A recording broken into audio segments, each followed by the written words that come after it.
Pernah nggak sih bertanya-tanya apakah kisah-kisah yang menakjubkan gitu dalam kitab suci itu benar-benar terjadi? Apakah para nabi ini benar-benar menghidupkan kembali orang mati, membelah lautan, atau berbicara langsung dengan Tuhan? Bagaimana kita bisa ngebedain mana yang merupakan cerita mitos penuh simbol dan mana yang merupakan sejarah yang nyata, sejarah yang faktual? Jika kisah-kisah ini hanya alegori, tujuannya apa gitu? Apakah kita sedang membaca catatan sejarah atau sekedar cerita yang berisi pesan moral yang disusun untuk membentuk keyakinan? Dan jika kitab suci tidak dimaksudkan sebagai sejarah, bagaimana kita seharusnya memahaminya? Gimana kalau teks-teks kuno ini sebenarnya jangan-jangan nggak punya makna yang berarti? Kitab suci seperti Al-Quran, seperti Alkitab, dan teks-teks keagamaan lainnya emang sering dianggap sebagai sumber kebenaran yang absolut gitu ya bagi para pengikutnya. Narasi tentang nabi-nabi dan tentang tokoh-tokoh dalam kitab suci biasanya dipercaya sebagai catatan sejarah yang akurat. Namun dengan pendekatan ilmiah dan kritis kita bisa nih nemuin bahwa kitab-kitab dalam kitab suci itu seringnya mirip seperti mitos, mirip seperti legenda, dan alegori yang punya makna moral gitu, daripada sebagai cerita fakta sejarah gitu yang memang bisa diverifikasi. Alegori adalah gaya cerita yang menggunakan simbol untuk menyampaikan makna yang abstrak. Misalnya nih, ada sebuah cerita yang karakternya itu anggaplah hewan babi gitu. Tapi maksudnya babi itu bukan babi, maksudnya babi itu simbol dari keserakahan gitu, atau memaksudkan karakter babi sebagai manusia yang mirip babi misalnya. Nah, jadi alegori itu bukan kisah nyata. Alegori itu adalah cerita fiksi. Meskipun misalnya alegori itu terinspirasi dari peristiwa nyata, tokoh nyata, ataupun situasi yang nyata, alegori itu nggak dimaksudkan untuk menjadi representasi literal dari realitas, tapi literasi makna aja. Nah, jadi aku ingin mencoba untuk berargumentasi kenapa kisah-kisah nabi dan kisah-kisah dalam kitab suci itu nggak bisa dianggap sebagai catatan sejarah. Sebelum lanjut, aku mau menghaturkan terima kasih banyak untuk teman-teman Forbidden Members. Kontribusi teman-teman sangat berarti untuk bisa dukung aku tetap produktif konten. Untuk yang belum jadi member, caranya bisa klik join yang tombolnya ada di sebelah subscribe, dan kamu akan bisa menyimak konten-konten eksklusif yang aku namain segmennya Highly Forbidden Questions yang aku kurasi berdasarkan tingkat sensitivitasnya. Karena relatif ekstra sensitif, diharapkan konten-konten eksklusif channel ini bisa dicermati oleh teman-teman penonton yang ekstra bijak gitu. Karena aku rasa butuh kebijakan ekstra untuk menyimak konten Highly Forbidden Questions gitu. By the way, biaya 19 ribuan per bulan ya. Oke, lanjut. Kitab suci, terutama Alkitab dan Al-Quran, telah melalui proses panjang pengumpulan, penulisan, dan pengeditan yang membentuk narasi mereka. Alkitab misalnya terdiri dari banyak kitab yang ditulis oleh berbagai penulis selama ribuan tahun. Para ahli kitab suci menemukan bahwa teks-teks ini telah mengalami banyak perubahan dan revisi seiring waktu. Nah, salah satu contoh terkenal adalah Perjanjian Lama yang terdiri dari beberapa sumber yang kemudian digabungkan gitu, seperti sumber Yahwis, Elohis, Deuteronomis, dan Priestly yang masing-masing memiliki perspektif dan agenda yang berbeda gitu. Nah, kritik teks itu menunjukkan bahwa banyak kisah dalam kitab suci seperti kisah penciptaan, banjir besar, dan Eksodus itu nggak berasal dari satu sumber historis tunggal gitu, melainkan dari tradisi lisan yang diceritakan ulang dan dimodifikasi. Misalnya, kisah penciptaan dalam kitab Kejadian itu memiliki kemiripan yang mencolok ya dengan mitos Enuma Elish dari Babilonia. Nah, proses pengeditan dan adaptasi ini menunjukkan bahwa teks-teks ini tidak dapat dianggap sebagai laporan faktual, tapi lebih sebagai kompilasi dari berbagai mitos kuno. Arkeologi modern telah mengungkapkan banyak ketidaksesuaian antara narasi kitab suci dan bukti fisik. Salah satu contohnya adalah kisah Eksodus orang Israel dari Mesir yang diceritakan dalam Alkitab. Kisah ini menggambarkan Eksodus besar-besaran dengan ribuan orang yang meninggalkan Mesir dan mengembara di padang gurun selama 40 tahun. Namun, penelitian arkeologi belum menemukan bukti yang mendukung adanya migrasi massal seperti yang diceritakan.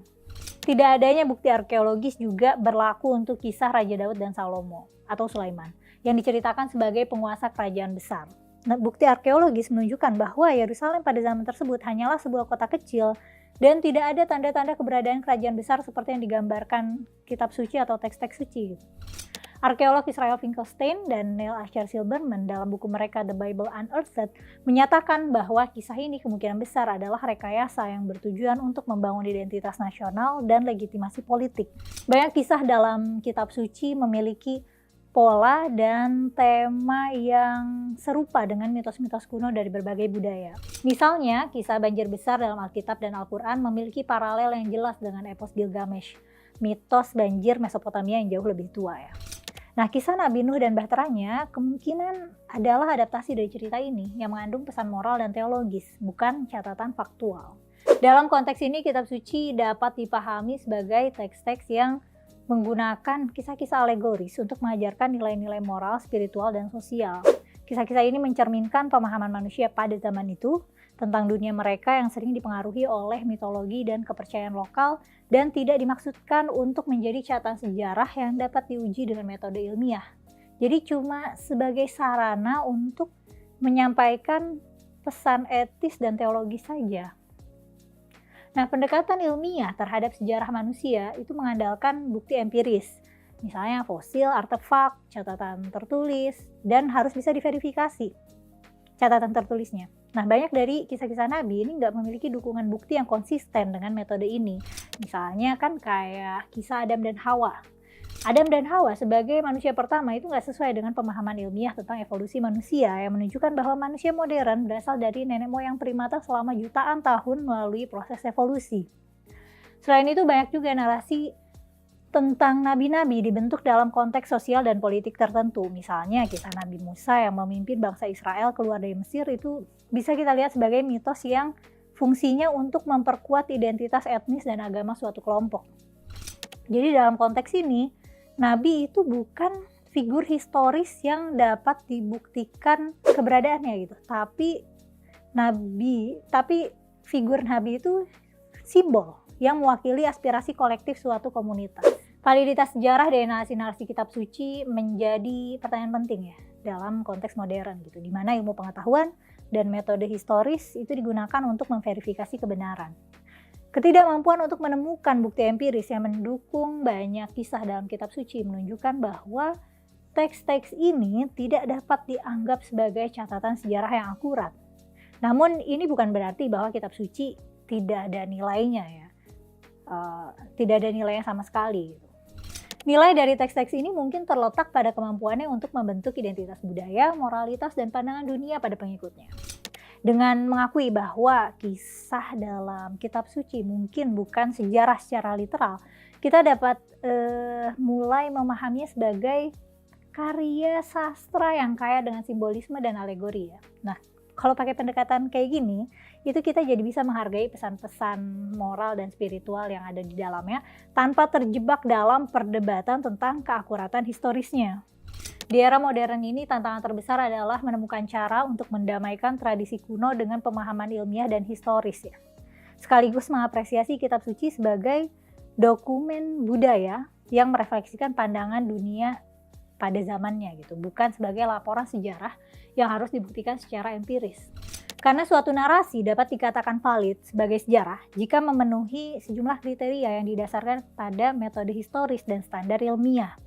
Validitas sejarah berarti narasi tersebut dianggap sebagai representasi yang akurat dari peristiwa masa lalu berdasarkan bukti yang dapat diverifikasi. Seperti ada dokumen tertulis, ada artefak, fosil, catatan arkeologis, dan sumber tambahan lainnya yang bisa diuji kebenarannya. Misalnya, catatan sejarah dari masa Mesir kuno itu sering diverifikasi melalui prasasti, papirus, dan bukti arkeologi seperti piramida dan makam. Validitas sejarah juga bisa diuji dengan adanya konsistensi narasi dan ditempatkan dalam konteks sejarah yang jelas.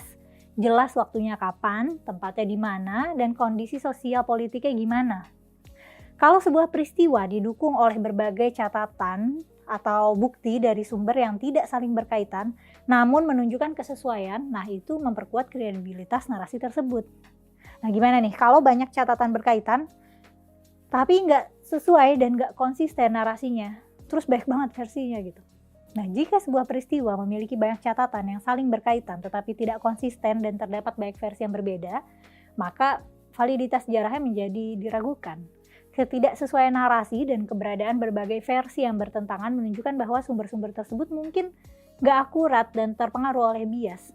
Misalnya, sejarawan dari pihak yang menang dalam perang mungkin akan menggambarkan peristiwa dengan cara yang menguntungkan mereka, sementara pihak yang kalah akan memiliki versi yang berbeda. Nah, ketidaksesuaian ini mengindikasikan bahwa narasi tersebut lebih mencerminkan pandangan subjektif daripada fakta objektif.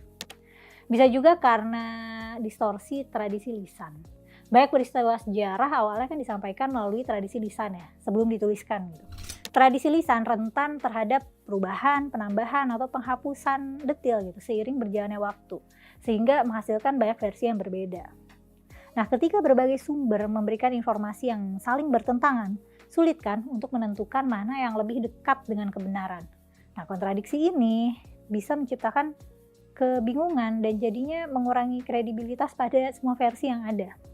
Contohnya banyak peristiwa dalam sejarah Romawi dicatat oleh para sejarawan seperti Livy dan Tacitus.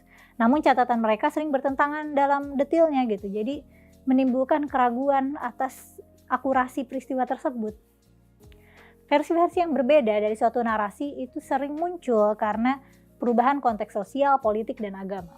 Penguasa atau kelompok yang berkuasa bisa memanipulasi narasi sejarah untuk membenarkan tindakan mereka atau untuk mempengaruhi persepsi publik. Jadi versi-versi ini kemudian menjadi bagian dari tradisi yang berbeda dan sulit untuk diselaraskan satu sama lain. Di masa lalu penulisan sejarah itu kan nggak selalu mengikuti metode historis yang ketat ya, seperti sejarawan zaman modern sekarang. Banyak narasi disusun dengan tujuan untuk mendidik, untuk menginspirasi, tapi tidak strict untuk mencatat fakta. Nah, tanpa standar yang jelas, variasi dan ketidaksesuaian itu ya jadinya umum gitu. Dan sejarah tersebut jadi lebih mirip dengan kumpulan cerita yang disusun untuk tujuan tertentu. Dalam beberapa kasus, narasi yang nggak konsisten bisa jadi merupakan hasil dari propaganda atau cerita fiksi yang sengaja dibuat untuk menciptakan kesan tertentu. Contoh klasik adalah propaganda yang digunakan selama perang ya, di mana peristiwa diceritakan dengan cara yang menguntungkan pihak yang menceritakan gitu. Jadi menceritakan narasi yang nggak akurat dan seringkali bertentangan dengan bukti lain. Tahu kan sekarang tuh masih ada konflik Israel-Palestina dan masih ada aja orang yang berargumen menggunakan kisah Nabi Musa lah, kerajaan Daud lah, kerajaan Salomo lah untuk menjustifikasi konflik yang berlangsung gitu.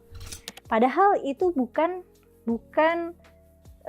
sejarah yang faktual. Nah, ini menurutku hal kayak gini tuh jadi masalah terbesar ketika kita memahami kisah-kisah dalam kitab suci secara terlalu literal gitu.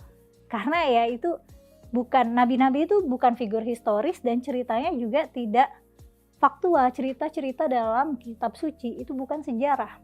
Jika kisah-kisah nabi bukanlah sejarah yang akurat, lalu bagaimana kita seharusnya menafsirkan ajaran yang berasal dari narasi-narasi tersebut? Apakah kita bisa tetap menganggap pesan-pesan moralnya relevan tanpa mengharuskan percaya pada keajaiban-keajaiban yang tidak terbukti? Gimana sikap kita terhadap agama berubah ketika kita melihatnya sebagai kumpulan mitos dan legenda gitu, bukan sebagai fakta historis? Apakah iman membutuhkan fakta? Atau iman mah iman aja gitu, biarin aja tumbuh subur dalam dunia simbol dan cerita. Dan pada akhirnya, apakah kita siap untuk menerima bahwa mungkin sebagian besar dari apa yang kita anggap sebagai sejarah suci itu adalah hasil dari pencarian manusia semata akan makna di dunia yang penuh ketidakpastian? Menurut kamu gimana? Tulis kolom komentar ya. Makasih sudah menyimak sampai selesai. Sampai ketemu di konten selanjutnya.